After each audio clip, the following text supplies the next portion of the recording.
Positive aspect asks, when building with common bricks with holes, do you fill the holes? Yes, Dan, I do, and I think it's the best practice, and the reason for it is just to get more mass.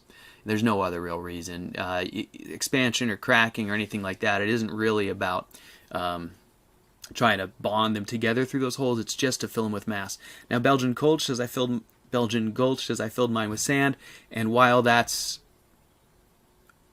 probably better than nothing, I'm not sure it's much better than nothing, Belgian Gulch, no offense. Because I think you got so much trapped airspace in there, and once it's encapsulated, nothing can move, that you really are just adding a little insulated plug in there. And that's not picking on you, my friend.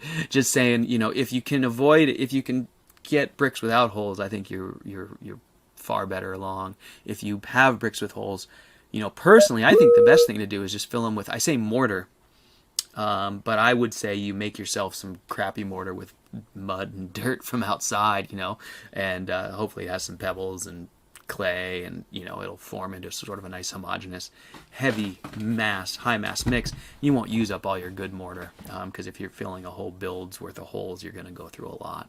You're building half of the bricks, as it were. So there's that.